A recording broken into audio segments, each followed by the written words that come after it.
Okay, so we're going to factor trinomials now.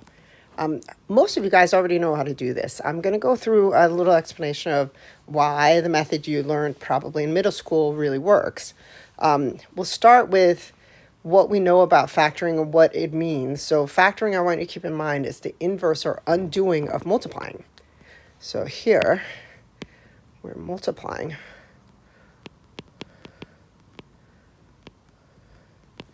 polynomials. Sorry about my bad handwriting. I know that you guys have all learned FOIL already, or some other shortcut, but I want to show you what the meaning actually is. So we're going to use the actual multiplying, which is a double distribution, really. So I'm going to distribute the second binomial over the first binomial like this. So we're going to take 2x and multiply. You could do it the other way. You could distribute the first binomial over the second one. Doesn't really matter. Like this. And then we have -3. And then the 3x plus 5. So I'm distributing the second binomial over the first, like that. Or again, you could do it the other way around. Then we distribute again. So that's why multiplying binomials together is actually technically a double distribution. So we end up with, whoa, not 2, obviously. 2 times 3 is 6. 6x squared plus 10x minus 9x, and then minus 15. And then we combine like terms. And we end up with the 6x squared plus x minus 15. So now factoring is the inverse of that. So technically, if we were going to factor, we would have to split the middle term. So if I'm starting with our product that we ended up with, 6x squared plus x minus 15, I have that up here. I should then be able to split the middle term and then factor by grouping, essentially, just like we did in the previous videos. And you have a group of 4, the ratio of the first and the ratio of the second should match, right? So that means then I can factor in pairs, or group in pairs, excuse me. But what's the pairing? That's the thing. What's the split of the middle term? Now, I really should split the middle term, and they have to add up to +1. So I could, don't write this down, but I could do like 6x squared plus 101x minus 100x. That would add up to 1. But is it helpful to this particular problem? Like, look, if I grouped in pairs and grouped in pairs, I wouldn't be able to factor something out and get a common binomial factor for each of those groups.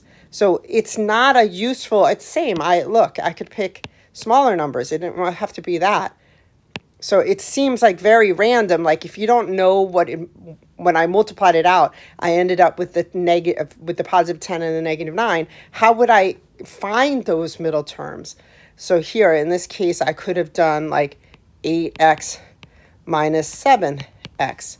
If I group those two and those two again, we're not getting a common, so not useful.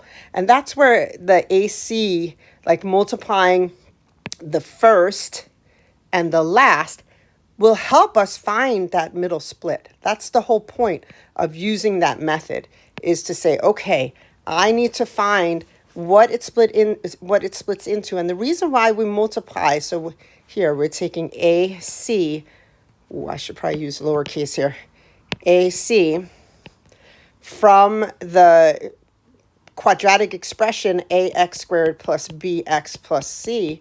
I'm multiplying the a times the c. Okay. In this particular case, I take 6 times -15, which is equal to 90, -90. I need to find factors of -90 that add up and give me +1. And the reason why I want to pick factors of -90 is so that I will get common factors with both the first term and the second term, or excuse me, the third term, because I need to be able to factor something out of both pairings that is helpful. So in our particular case, let's call it like split 1, S1 and S2, what two factors of negative 90 add up to give me positive 1? So some people need to do it systematically. Some people can just see it right away. If you're one of those people that have trouble seeing it right away, I would just go like 1 and 90, 2 and 45. And because it's negative, one has to be positive, one has to be negative.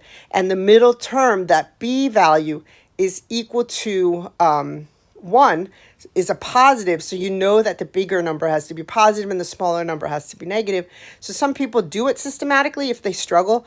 Most people would see the 9 and 10 right away, but it's not for everybody. Not everybody sees that.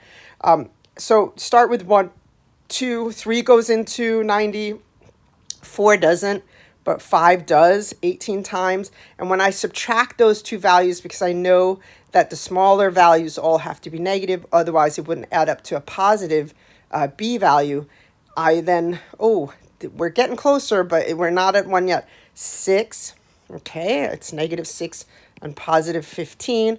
Okay, we're down at 9. 7 doesn't work, 8 doesn't work, but 9 does, and it's 10. Oh, when I subtract those two, here, combine those two, I get positive 1. So the split is going to be negative 9, positive 10. And ultimately, you can put it in any order you like.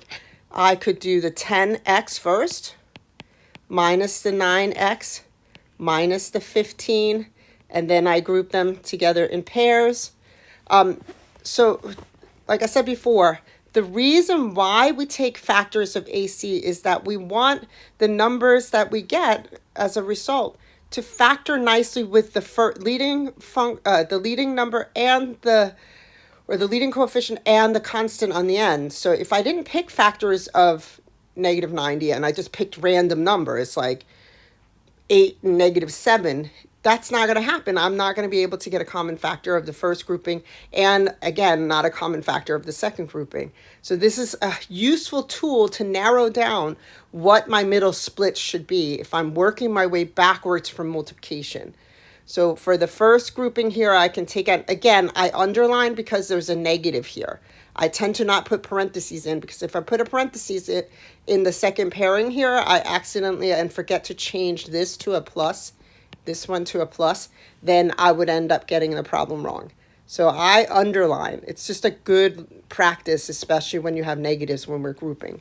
And then I'll put parentheses in the next step. So what can I factor out? That's a common factor for the first pairing is a 2x, and I'm left with, when I factor out of that, 3x plus 5. And the second pairing, because the leading coefficient of the second pairing is negative, I have to factor out a negative so that I can take out a negative 3, and I think that's it. And I get 3x plus 5. Oh, wait, we have a common factor now that happens to be a binomial. That means I can take that one out. And if you don't get a common factor, then you did something wrong. You picked the wrong split or something is not adding up properly. But in this particular case, I can then factor out the 3x plus 5 times the 2x minus 3. Oh, look, is that what we started with before we started multiplying them out? On the left-hand side over here, I'm going to, in the highlight over there, are they the same? Yeah, multiplication is commutative. 2 times 3 and 3 times 2 are the same value. So in this particular case, yes, they would be the same. Now, I know a lot of people ask, when I put the split in, does it matter? So let's check. I'm going to erase here. Let's say I put the negative 9 first. Let's see what happens. Do we get the same factors? So then instead, I'm going to say, 6x squared minus 9x, because some people don't like having the negative in the middle pairing there, in front of the middle or the last pairing, and therefore it makes it a little easier for them not to mess up the signs here. That's okay too. So watch. Group the first, group the second two. I can factor out a 3x of the first pairing, 2x minus 3 we're left with. And then here I can factor out a 5, but listen, you got to put the plus in there. You can't just write 5. If I wrote 5 like this without the plus, 2x minus 3, yeah, I might know what you meant, but that's not what you're saying. You're saying this is all being multiplied. So you're going to have to put a plus in for accuracy, or otherwise these are not equal. And now I can factor out the 2x minus 3, and I'm left with the 3x plus 5. Oh, look, it's still the same. So look, it doesn't really matter which order you put them in, you're still going to get it right. These two will still end up in the same place. Now, a lot of you guys are super comfortable with that method because you've used it a bunch of times. And again, the explanation is that you are using the factors of AC to find the split of the middle term so that it will work with both the first and the last term in the trinomial. We can get common factors in both places.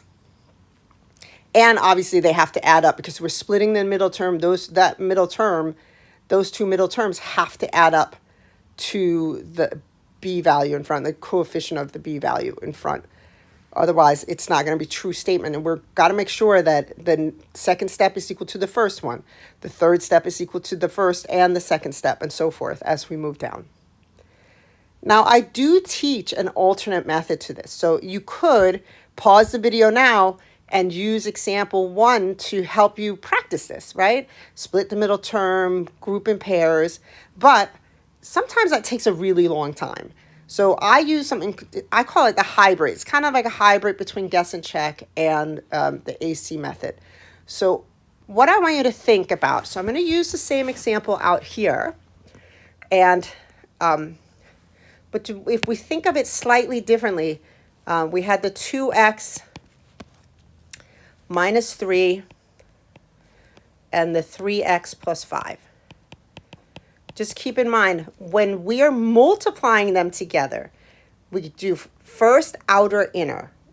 First, outer, inner, and then last. So the first is going to be a 6x squared. So that means to me, it makes sense that these two have to be factors of the first term in the trinomial. Those are related. And the last, over here in the end, I know I'm skipping the middle bit to start, but the last is going to be negative 15. Oh, I wrote negative 5. Negative 15. So that makes sense to me that these two values I'm highlighting in blue here on the end, they are factors of negative 15. Then the middle piece here, let me erase those here. Whoops. Oh, that's not helpful. The middle, I'm trying to erase the highlighting bit, but it's not working. Let's do that. 2x, what was it now? Minus 3 and 3x plus 5, like that. So now we have this piece here. But remember, the inner and the outer here, those, when I multiply them back together, the outer set gives me 10, I can multiply, I swear, 10x, and the inner pair gives me negative 9x. But look at my split. When I split this up, here I got the negative 9x and the positive 10x here.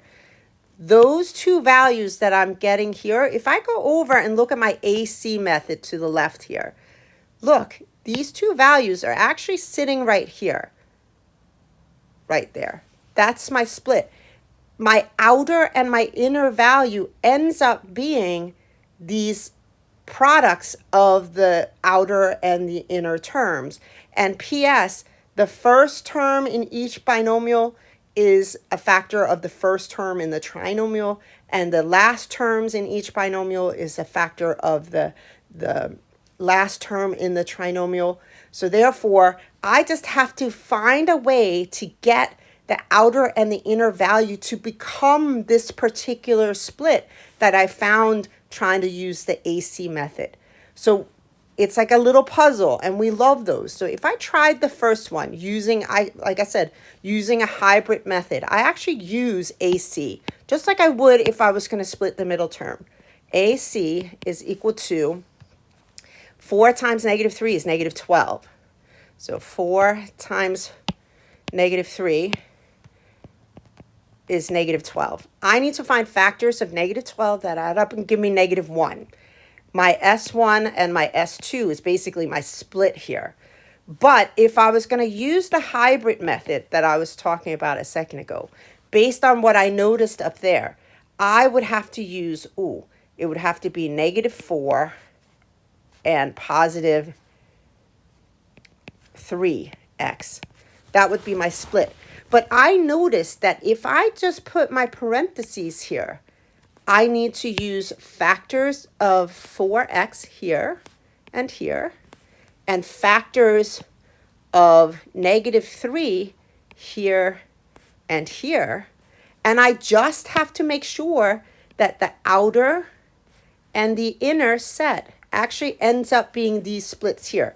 So if I made this outer set -4x, the inner set would have to be 3x. Or you can flip it around if you like.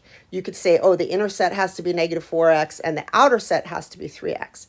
Then I can play around with the values. So look, if I need to use factors of 4 and factors of 3 that will have a product, or factors of 4x squared, I should really say, that has a product of -4x, the only way that I can get that from the 4 and the 3 is to use a 4 in the front here, 4x, and a 1 in the back.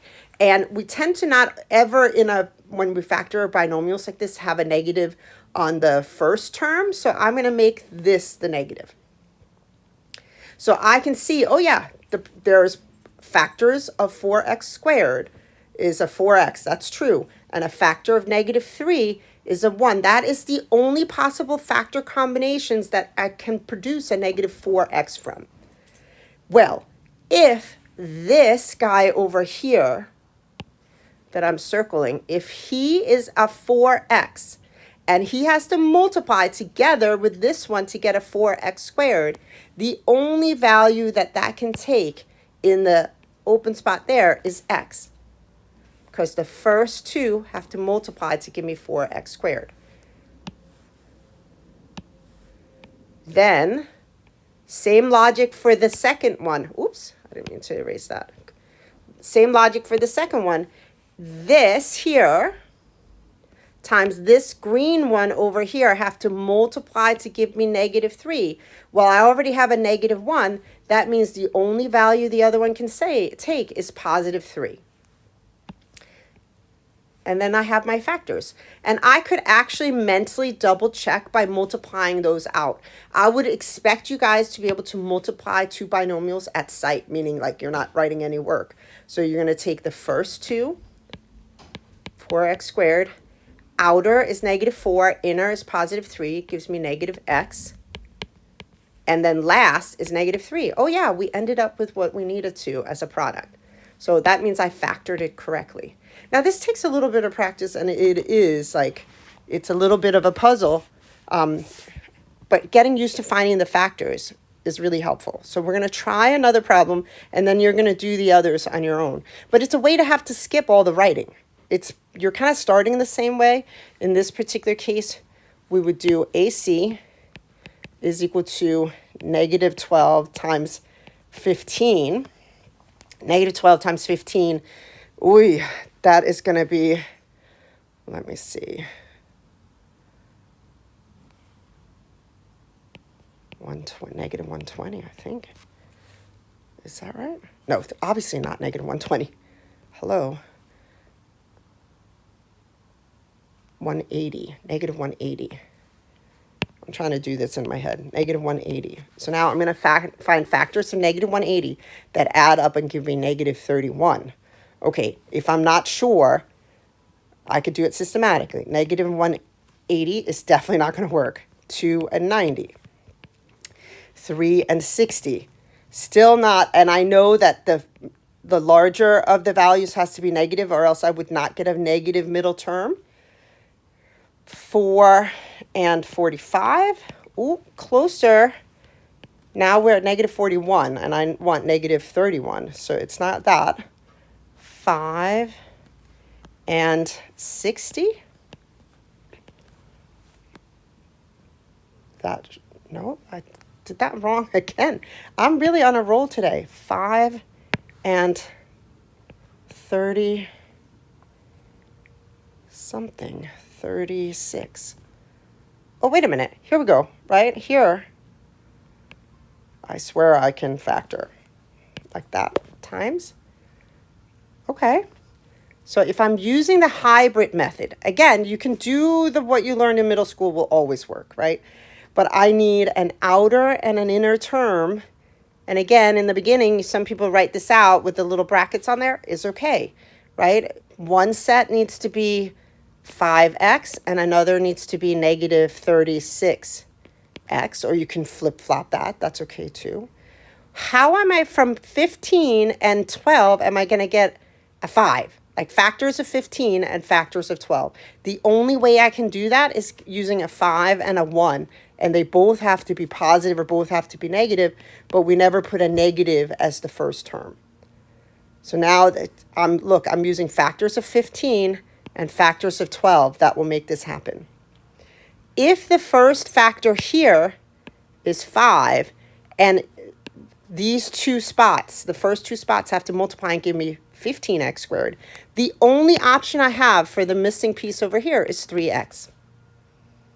And if we have a positive 12 or a positive 1 here, and these two places have to multiply to give me negative 12, the only other option I have over here is negative 12.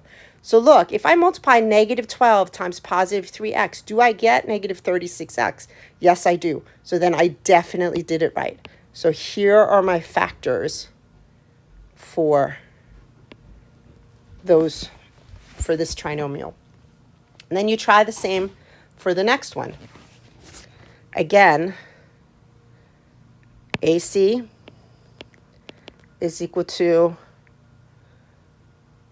180, but now it's positive 180. I'm trying to find factors of positive 180 that add up and give me 36. So in this, I have 180, 2 and 90, 3 and 60, 4 and 45. Oh, look, it's repeats of the other ones. 5 and 36. When I take the sum of these, okay, they're still a little bit too big. 6 and 30. Oh, here we have it, the pair here. Okay, so my factors here, I need to get 6x and 30x. Like that. The only way that I can get 6x as the outer terms is, the factors of 9 is 1 and 9 and 3 and 3. So I need to use a 3 from the first term and the 2 from the last term. And they have to be positive. If it's a 3x and a 2 like this, these two together, this one and this one have to multiply to give me 9x. So that forces this to be a 3x. And these two have to multiply to give me positive 20. So that forces this one to be a positive 10. When I take the product of the inner two, I get 30x, which I should. That gives me that middle term in the inner bracket there. Okay, that means we factored it correctly. There you go. Now try for the last one. And again, I am not picky on a test. You can choose whatever method you like. AC is 72. We have 1 and 72, 2 and 36. Now here they're positive, so both of them have to have the same sign, but now I want a negative in the middle term. That means that both would have to be negative to add up and give me a negative 17. And they both have to be negative because the product has to multiply and give me a positive. So that's how I know they have to be the same sign. 3 and, let's see here, 24, 4,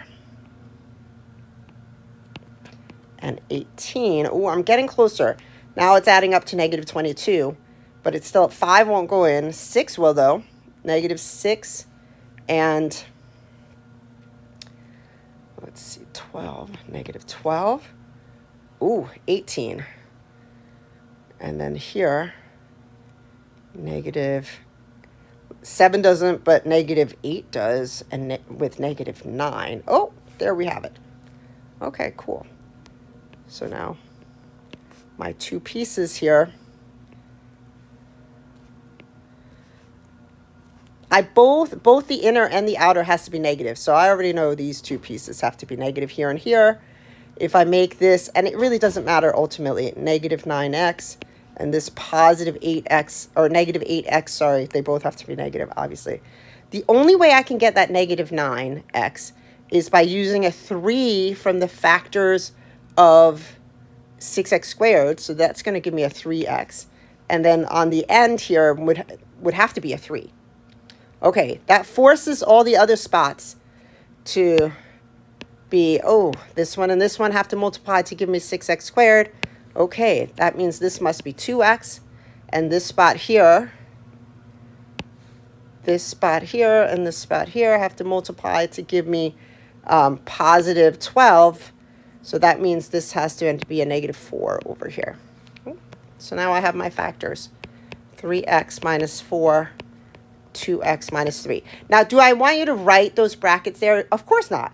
I mean, it's just, I'm trying to draw out what your brain should be doing and thinking when it's making that. If you need to draw the bracket in to start, okay, do it. Either way is fine. Okay, but it's not necessary. This is what I mean by the hybrid. It's kind of a hybrid between using AC and guess and check. It like gets you to the answer right away without having to do all the writing.